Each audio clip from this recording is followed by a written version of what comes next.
오늘부터 빌립보서 공부합니다.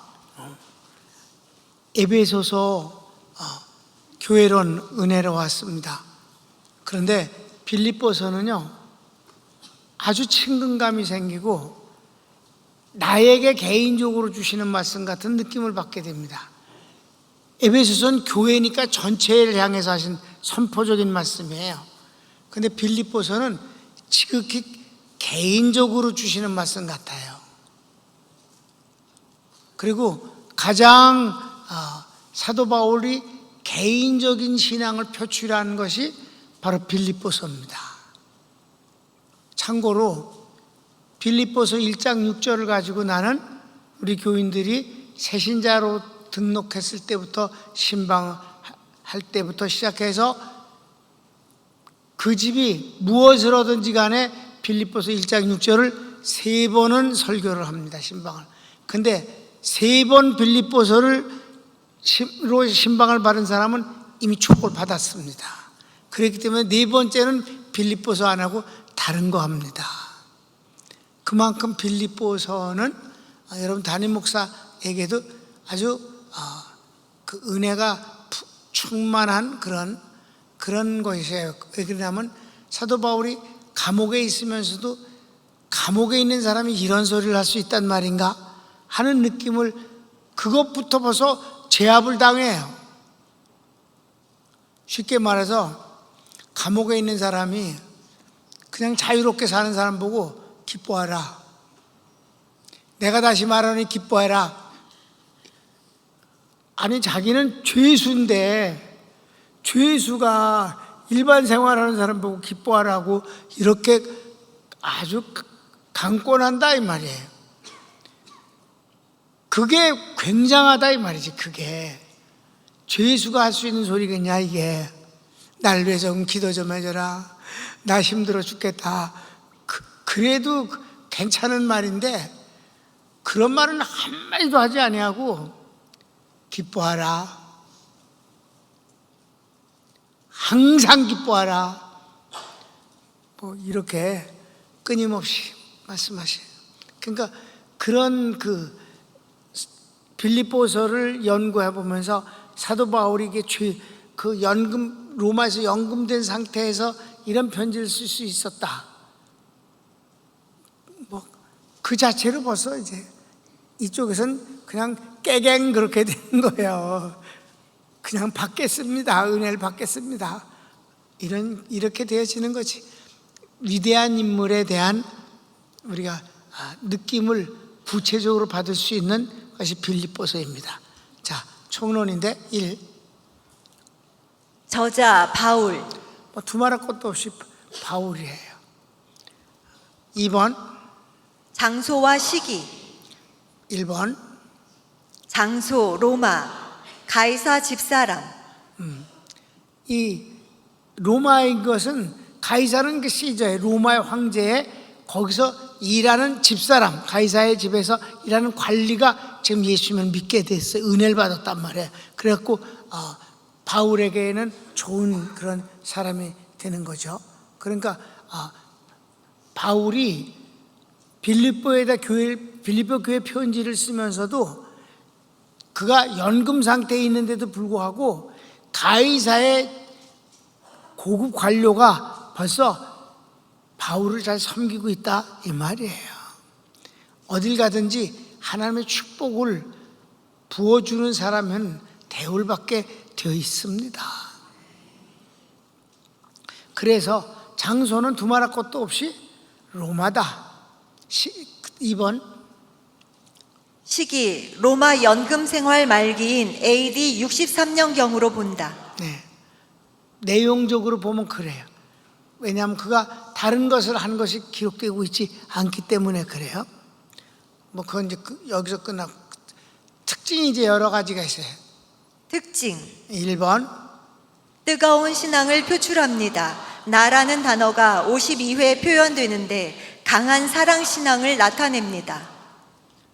다른 성경에는 사도 바울이 나 그런 게 좀 많지 않아요. 근데 빌립보서 요 짧은 성경에 50번이 넘게 나라는 단어를 쓰고 있습니다. 그 나라는 단어를 쓸 때에는 다른 거를 쓰는 게 아니라 하나님에 대한 강한 신앙, 사랑 이런 것에 대한 고백이에요. 그러니까 아까도 얘기했지만 죄수가 하는 소리겠는가. 여러분, 환경에 끌려가면 끌려갈 수밖에, 영향을 받을 수밖에 없어요. 우리는. 그래 안 그래요? 추우면 추위를 느끼는 거예요. 이렇게 무더위가 오면 덥고 답답하지 뭐, 찝찝하고. 환경을 초월할 수 있는 사람은 아무도 없어요. 환경의 영향은 받을 수밖에 없습니다. 다만 환경에 끌려가느냐 안 끌려가는 것은 중요한 문제다. 환경의 영향을 받을 수밖에 없죠. 그런데 끌려가느냐 안 끌려가느냐. 여러분, 성경에 나오는 위대한 신앙인들은 환경에 끌려가는 사람이 아니라 환경을 다스리는 사람이다. 여러분, 노예근성이라는 게 있습니다. 이 노예근성이라는 게 아주 무서워서 이 노예근성이 딱 자리를 잡으면요, 절대로 노예에서 탈출을 안 합니다. 왜냐하면 그게 좋기 때문이에요. 바울, 감옥이라는 환경을 아무것도 아닌 게 여겨버려요. 그리고 그 위에서 편지를 쓰고, 바울 서신이라고 하는 것이 전부 다 이 로마에서 많이 썼어요. 죄수가 이런 글을 쓰다니 놀라운 것입니다. 자, 뜨거운 사랑을 표현하고 있다. 그럼 그런 게 어디서 나왔는가? 그 속에 뜨거움이 있었다. 하나님을 향한 뜨거운 사랑이 있었다. 아멘. 2번, 예수 제1사상으로 내게 사는 것이 그리스도니 죽는 것도 유익함이라. 내게 최고는 주님이야. 주님이 계신데 환경 따위가 문제겠는가? 죽는 환경 같도 내겐 아무 상관없다. 오히려 내가 주를 위해서 죽으면 그조차 유익한 것이 아니겠는가? 그러니까 그거 그렇게 순교를 당한 거예요. 부럽지 뭐.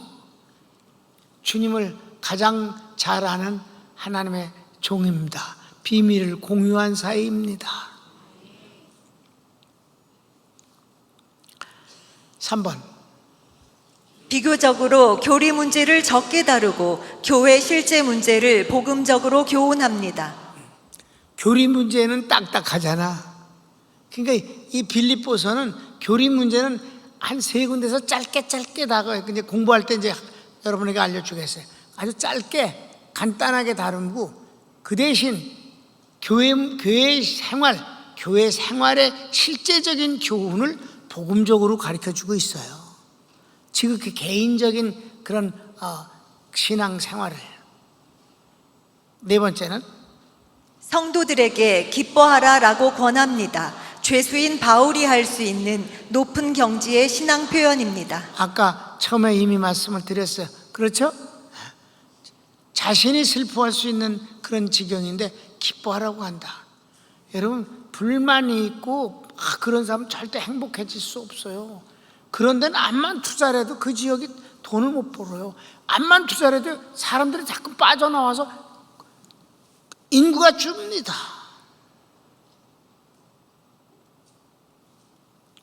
돈으로 투자한다고 해서 행복해지는 게 아니고 돈 투자한다고 돈을 잘 버는 것도 아니에요. 사람이 어떠한가에 따라서 돈을 벌 수가 있는 것입니다. 기뻐하라, 기뻐하라, 기뻐하라. 정말 대단한 일. 5번, 성도들에게 긍정적이고 적극적으로 신앙생활에 임하라 합니다. 긍정적이래야 된다. 적극적인 것은 2번째예요. 여러분, 예수님은요 100% 긍정이에요. 마귀는 100% 부정이에요. 그래서 맨날 불만과 거짓말과 그리고 아주 악한 쪽으로만 생각하지. 그런데 있잖아, 예수님도 100% 적극이고 마귀도 100% 적극이에요. 100% 부정에 100% 적극이 마귀의 속성입니다. 웬만한 사람들은 지가 좋아하는 거는 긍정, 싫어하는 건 부정, 좋아하는 건 적극적, 싫어하는 건 소극적, 이렇습니다. 이게 인간의 보통 모습이에요. 근데 바울은 그러는 거예요. 어떤 환경에 있든지 기왕이면 긍정적으로, 기왕이면 적극적으로 신앙생활 하자. 아멘. 징징거린다고 행복해지는 거 아니니까. 이 빌립보서는 바로 그거예요. 그래서 1장 6절이 뭐예요? 너희 속에 이익을 남기신 하나님이 예수 그리스도가 재림할 때까지 다 이루실 줄을 우리는 확신하노라.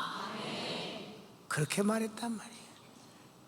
이게 내가 성도들에게 신방 가서 축복할 때 소개하는 바로 빌립보서 1장 6절. 1장 6절이 빌립보서의 키워드의 요절입니다. 하나님은 우리에게 이익을 남기시는 분이다. 근데 그 이익을 남기시기 시작한 하나님은 예수님이 오시는 날까지 다 이루어 주신다.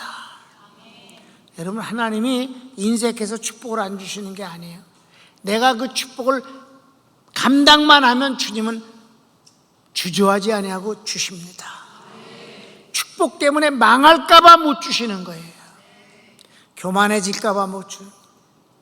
곁길로 떨어질까 봐, 다른 모습으로 변할까 봐 못 주시는 거지, 감당만 하면 주십니다. 사도 바울이 이런 주님을 자기는 흔적으로 갖고 있다고 하지 않습니까? 예수 제1사상입니다. 감옥에 있으면서도 평안하게 사는 사람들에게 기뻐하라, 기왕이면 긍정적으로 적극적으로 신앙생활에 임하라, 달려라, 믿음이 좋아져라, 고난을 받는 거 두려워하지 말라, 열심히 전도하라. 너희는 성도다, 구별된 사람이 아니냐. 이런 걸로 이 빌립보서를 채우고 있다. 앞으로 구절구절 말씀마다 은혜가 되어지고 우리에게 평안을 주실 줄로 믿습니다. 손을 모읍시다.